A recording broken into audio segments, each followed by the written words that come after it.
რას დავდივით? იმაზე რაც ვაკეთებ და იმაზე მოკლედ დროში. შეიძლება მართლაც ევროპაც გავავოცოთ. Поздравляю весь личный состав. კარგი მანევრია ძალიან. დიაბოლოვაში გადაცემაა. ვაშა გადაცემა მოგესალმებათ. თენგიზ გოგოტიშვილის პოდკასტი. გვიყურეთ, მოგვიწონეთ და გამოგვიწერეთ ყველა პლატფორმაზე.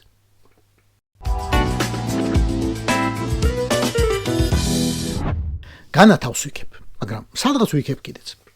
ისე კი ეს თქვენ უნდა შეგემჩნიათ. ამ თავრობა წოდებულ ტიპებს მაინც რამე ჯილდო უნდა გაგემეტებინათ. იმდენი მაინც ჯაჯაინძეს რომ დააკავებინეთ ხელში. ფულზე ვამბობ, ფულზე. მაგრამ რა კი თქვენ არ გინდათ მაღიაროთ, მე ჩამოხსნით ნიღაბს. Facebook-ის ორი პოსტი უნდა გაჩვენოთ. 24 თებერვალი. სულ 2 საათია გასული, რაც ბრიტანეთმა გამოაცხადა ნადეჟდასა და შალავატევეს სანქციების ამბავი. მეფე ჩარლზის ბრძანებას ჯერ მელანი არ შეშრობია. Facebook-ის მომხმარებელი თენგიზ გოგოტიშვილი წერს. როგორც კი გაიხსნა იმედი დებატებისთვის, უმალდაადე სანქციები. არ უნდა deep state საქართველოში დემოკრატია. ასე რო თქვა მაგდას ამბავი არ ვიცი. ვერ ვარ მისი აქტიური მაყურებელი, ვაღიარებ. თვალზე მეტად ყურს მჭრის. მაგრამ სხვას წაუკითხავს. მე-5 დღეს 28 თებერვალს Facebook-ზე ჩნდება ასეთი ამბავი. დაახლოებით 1 თვის წინ ჩვენმა პოლიტიკურმა გუნდმა გამოაქვეყნა განცხადება სატელევიზიო სივრცეში საზოგადოებრივი პოლიტიკური დებატების გახსნის შესახებ. განმარტეთ, რომ ჯანსაღი დებატები იყო უპირობოდ აუცილებელი ქართულ საზოგადოებაში პოლარიზაციის შესამცირებლად და სიძულვილის დასამარცხებლად. ბრიტანული სანქციები ორი წამყვანი ქართული მაუწყებლის წინააღმდეგ ამ კონტექსტშიც უნდა განვიხილოთ. ბრიტანული სანქციები რომ დებატების ჩაშლისკენ იყო მიმართული, ამას უტყუარად მოწმობს ადგილობრივი უცხოური აგენტების ერთიანი მესიჯბოქსი და მრავალრიცხოვანი განცხადებები, რომლითაც ისინი სანქციებს დებატებიდან თავის არიდების საფუძვლად აცხადებდნენ. პროჭორვილელნო, კი ხართ მიჩვეულები ბიუჯეტის ქურდობას, საბავშვო ბაღების ძარცვას, სამედიცინო აპარატურისა და იარაღის კონტრაქტებით გაძღომას, მაგრამ ხუმრობების მოპარვა რაღა იყო ახლა. გეხუმრეთ, არისტაფან, გეხუმრეთ. განა ყველაფერი უნდა გაიმეოროს, რასაც ჩაგძახებენ. მაგრამ თუ იმეორებთ, იქნებ იდეის ავტორი მაინც მიუთითოთ. ამ ხელა კოზირი დაგაჭერინეთ ხელში deep state-ის წინააღმდეგ და მაგის ღირსიც არ ვარ. მაგრამ ჯანდაბას არც აღიარება მინდა თქვენი, არც სტერლინგები, არც ორდენები. თუ ბოლომდე ჩაუყვებით ჩემს Facebook-ს და მართლა იზამთ ყველაფერი მას, რასაც გირჩევთ. და მართლა წახვალთ იქითკენ და იმაზე, სადაც მეგიშვებთ. სიყვარულით, ჩემო ლეგიტიმურებო.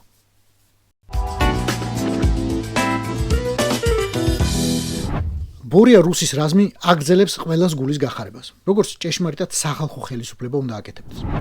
კობახიძის ხელმოწერილი დადგენილებით 3 წლის განმავლობაში ცხადდება მორატორიუმი ძაღლის 10 ჯიშის მოშენებაზე.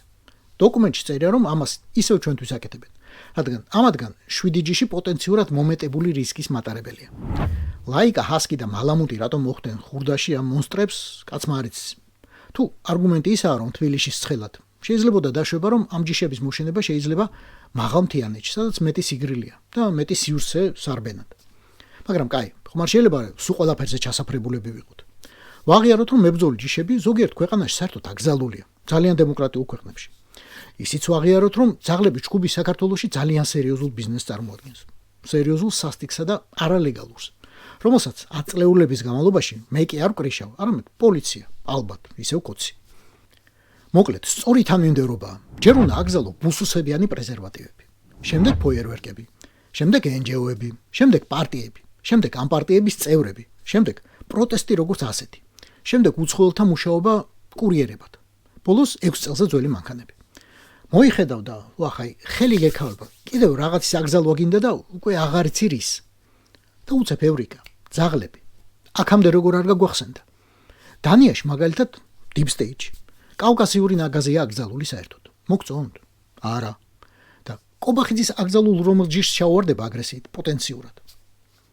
იცით რა, ამ ძაღლების ამბავი ძალიან გავს თავად კობახიძის, პაპუაშვილისა და სხვათა ცხოვრებას. სანამ კარგი და სწორი პატრონების ხელში იყვნენ, გერმანული ორგანიზაციის თუ USAID-ის თუ რაიმე სხვა, საკუთარი ადგილით იცოდნენ, არ ზედმეტ აგრესიას ავლენდნენ, კარგათაც მსახურობდნენ და ხანდახან ამისთვის ალბათ თავზეც ხელს უსვამდნენ. მაგრამ როგორც კი პატრონი გამოიცვალეს და იმან ამათგან რაღაც მებრძოლი ერთეულების გამოყვანა დაიწყო, რაღაც გადაუტრიალდათ.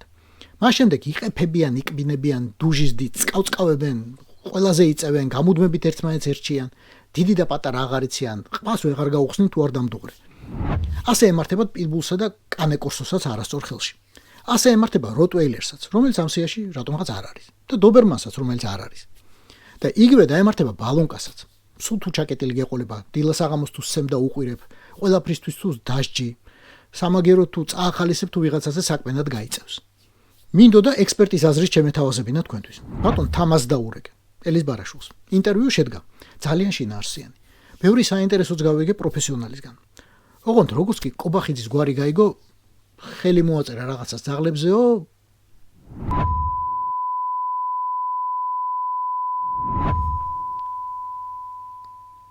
თუ ხო ყველაფერს დაადეთ. აი, ასეთი საინტერესო ინტერვიუ შედგა. ძაღლების მოშენების აკრძალვა ერთია, მეორეა მისი აღსრულება.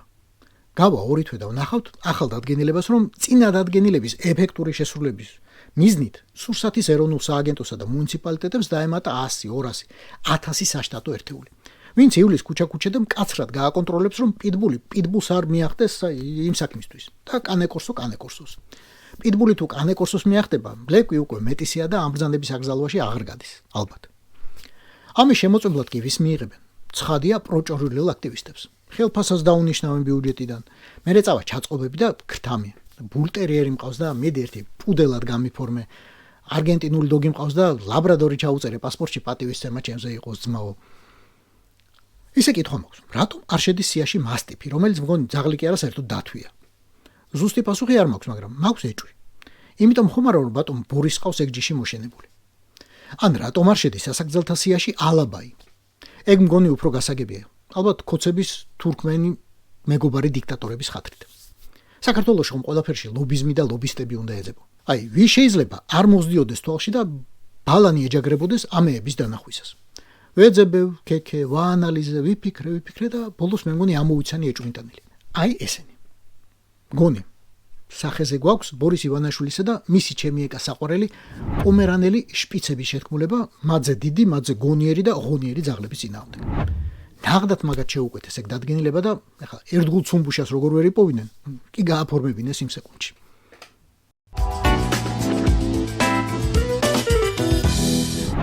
ნადეჟდა თურმე ბანკს აფუძნებს.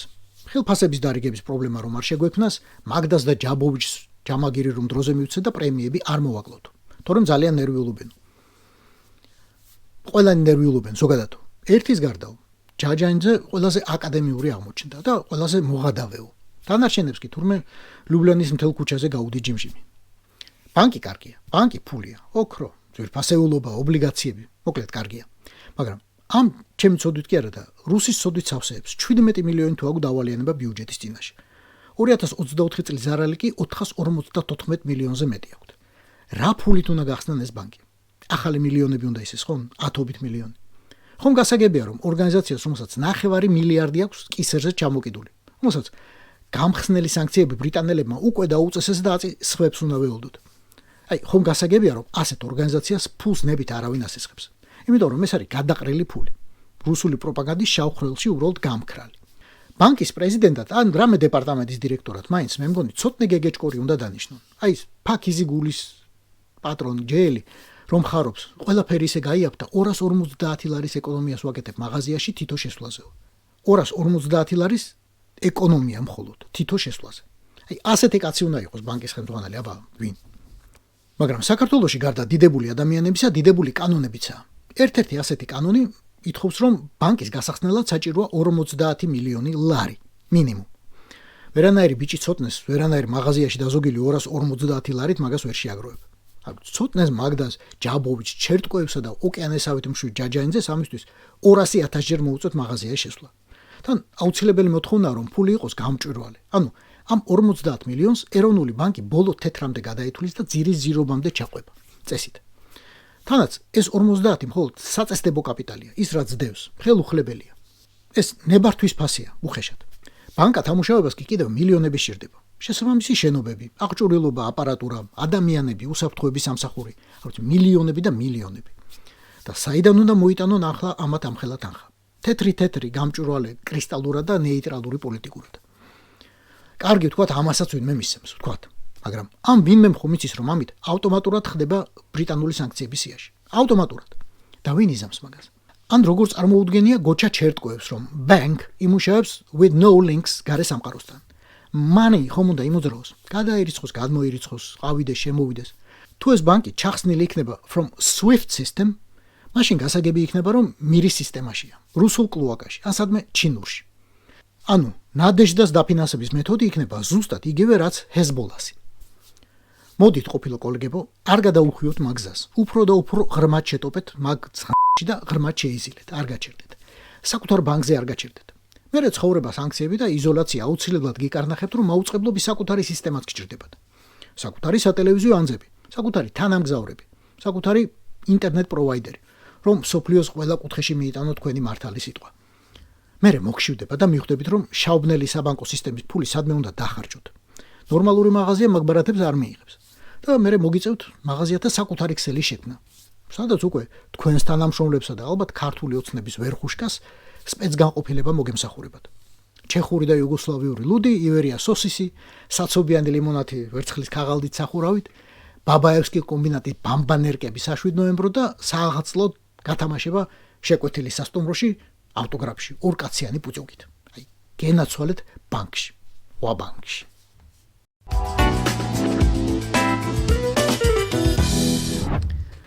ცუდი ამბავიცაა და ცუდი ამბავიც.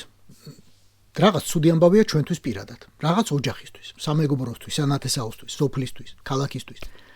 საქვეყნო ცუდი ამბავი რომ ხდება, დროშებს უშვებენ დაბლა. სახელმწიფო დაწესებულებებს აჩერებენ და კონცერტებს აუქმებენ ხოლმე. და პლანეტარული მასშტაბის უბედურება რომ ხდება, 8-დან 1-2 მილიარდი ადამიანი მაინც გლოვობს. ნატო თავის მეხუთე მუხლს და ირაზმება კაცობრიობა. მაგრამ ახლა არც ვიცი რა მასშტაბის კატასტროფა დაგვემართა. ინტერპლანეტარული? მგონი ყველაზე მცირე. უფრო ინტერგალაქტიკური. ერთადერთი ქვეყანა ვიყავით, რომელიც დედამიწაზე ამ საქმეს ვაკეთებდით. ერთადერთი მთელს გალაქტიკაში. ერთი გალაქტიკა ასტროლინგვისტიკის ერთი ფაკულტეტი. და ეგეც გავაუქმეთ. კუტუნიში, ქუთაისის ბორიასეულ უნივერსიტეტში მისივე ინიციატივით და შრომით გახსნილი სამეცნიერო სკოლა გასანადგურებლად გავიმეტეთ. შთამომავლობა ამას არ გვაპატიებს. კოსმოსი ძალიან მკაცრად გვიპასუხებს. უკვე ვიცი.